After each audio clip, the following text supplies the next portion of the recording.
రాజన్న సిరిసిల్ల జిల్లా కాంగ్రెస్ పార్టీ బీసీలను మభ్యపెట్టే ప్రక్రియ చేస్తోందని రాజన్న సిరిసిల్ల జిల్లా బీజేపీ అధ్యక్షులు రెడ్డబైన గోపి అన్నారు. సిరిసిల్ల పట్టణంలోని తన నివాసంలో మీడియా సమావేశం ఏర్పాటు చేసి మాట్లాడారు. ఆది శ్రీనివాస్ కాంగ్రెస్ పార్టీలో ఉన్న బీసీ నాయకులతో కలిసి ప్రతిపక్షాలను తప్పుదోవ పట్టిస్తున్నారని మండిపడ్డారు.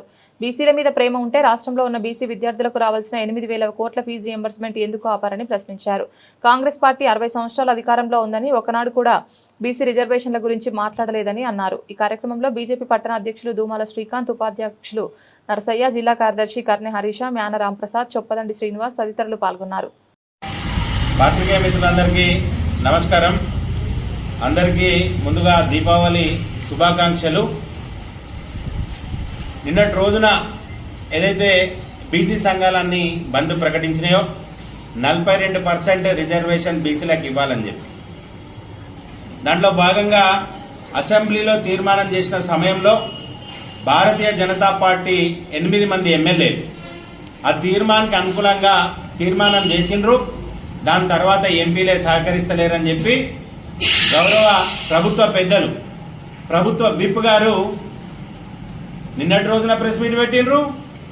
ఒకరోజు ముందు కూడా ఈ బీసీ సంఘాలు ఏవైతే ధర్నా చేస్తున్నాయో అన్ని పార్టీలను ఆహ్వానించారు. కానీ బంద్ కంటే ఒకరోజు ముందే ఈ డీసీసీ అధ్యక్షుడు ఆది శ్రీనివాస్ గారి సమక్షంలో సిరిసిల్ల ప్రెస్ క్లబ్లో ప్రెస్ మీట్ పెట్టారు. బంద్ కంటే ముందే వీళ్ళు డిక్లేర్ చేసేస్తారు భారతీయ జనతా పార్టీ దీన్ని ఆమోదిస్తలేదని చెప్పి. గవర్నర్ దగ్గర బిల్ ఆగిందంటున్నారు, రాష్ట్రపతి దగ్గర బిల్ ఆగిందంట. మా 8 మంది ఎమ్మెల్యేలు మీకు అసెంబ్లీలో తీర్మానం చేసిండ్రు కనుకనే మీరు జీవో చేయగలిగింది.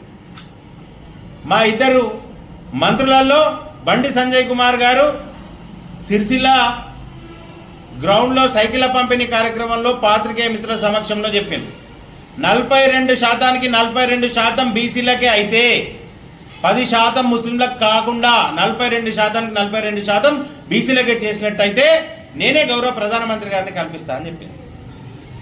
దాన్ని పట్టించుకునే నాదులు లేడు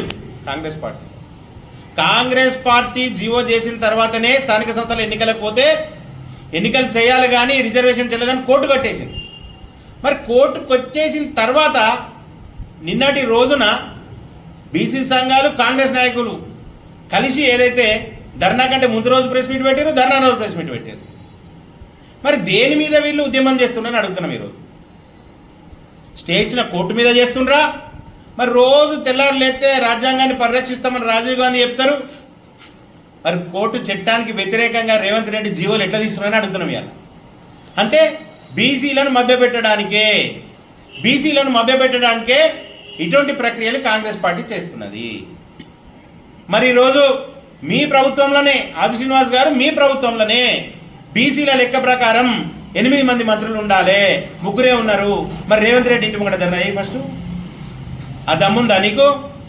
కడుపులో తలకాయలు పెట్టి కాలు మొక్కుడు తప్ప నీతో ఏమైతే చెప్పు. ఆ విషయానికి సమాధానం చెప్పాలి. ఇలా వాళ్ళ కాంగ్రెస్ పార్టీలో ఉన్న బీసీ నేతలతోటి బంద్ చేయించుకొని ఎంబడి కూర్చుని పెట్టుకుని ప్రెస్ మీట్లు చెప్పాలి, ప్రతిపక్షాలను తప్పుదోవ పట్టియాలి. ఈరోజు బీసీల మీద మీకు ప్రేమ ఉంటే రాష్ట్రంలో 8,000 మంది రాష్ట్రంలో ఉన్న బీసీ బిడ్డలందరికీ 8,000 కోట్ల రూపాయల ఫీజు రియంబర్స్మెంట్ రావాలి. ఏం చేస్తున్నావు నువ్వు అని అడుగుతున్నాను. 8,000 కోట్ల ఫీజు రియంబర్స్మెంట్ ఎందుకు ఆపింది కాంగ్రెస్ ప్రభుత్వం? మీకు చిత్తశుద్ధి ఉన్నట్టయితే అంటే బీసీ బిడ్డలకు అన్యాయం చేస్తుందా లేదా అడుగుతున్నాం. ఈరోజు దానికి సమాధానం చెప్పాలి. 8,000 కోట్ల రూపాయలు ఆపుతారు, చిత్తశుద్ధి అంటారు. ఆచరణ కాని హామీలను కామారెడ్డి డిక్లరేషన్లో ఇస్తారు, మందిని బదనాం చేసే ప్రక్రియ చేస్తారు.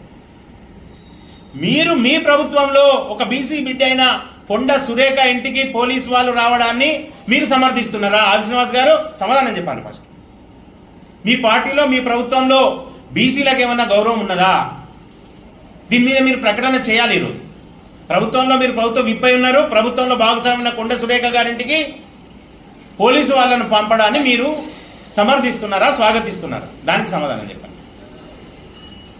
60 సంవత్సరాల అధికారం ఉన్నారు భారతదేశంలో, రాష్ట్రాలలో, కేంద్రంలో కూడా ఒకనాడు కూడా బీసీల రిజర్వేషన్ గురించి మాట్లాడలేదు. ఈరోజు మా గౌరవ పార్లమెంటు సభ్యులు గారు సహకరిస్తలేరంటారు. వారు చెప్పారు 42 బీసీలకైతే రాష్ట్ర ప్రధానమంత్రిని కల్పిస్తామని చెప్పారు.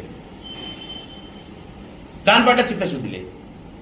ఈరోజు హామీల కాలు కానీ చట్టబద్ధత లేని జీవోలు తీసుకొని వచ్చి కోర్టు కొట్టేస్తే ఎవరి మీద పోరాటం చేస్తారు వీళ్ళు? భారతీయ జనతా పార్టీని బదనాం చేసే ప్రక్రియ చేస్తున్నారు. కామారెడ్డి డిక్లరేషన్ లో మీరైతే ఏదైతే చెప్పినరో అది మీ చేతిలో లేదు. దాంట్లో భాగంగా ఈ రోజు మేము సహకరిస్తలేమంటున్నారు. మేము సహకరించే వచ్చే రిజర్వేషన్ల కోసం మీరు ఎట్లా హామీలు ఇస్తారు? 420 హామీలలో ఎన్ని నెరవేర్చిండ్రు అన్నదాన్ని మీరు ప్రజలకు చెప్పాల్సిన అవసరం ఉన్నది అనుకుంటారు.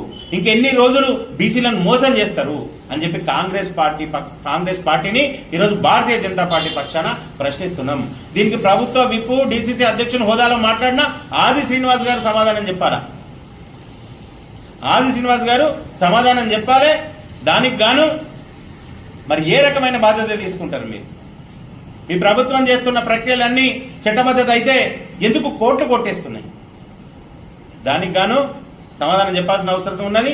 పాత్రికేయ మిత్రుల ద్వారా భారతీయ జనతా పార్టీ డిమాండ్ చేస్తున్నది, మీరు మీ చేతిలో లేని హామీలను ఇచ్చి ప్రజలను మోసం చేసిర్రు. దీన్ని బీసీ బిడ్డలందరూ గమనిస్తున్నారు కనుక దానికి సమాధానం చెప్పాల్సిన అవసరం వారికి ఉందని పత్రికాముఖంగా తెలియజేస్తారు. భారత్ మాత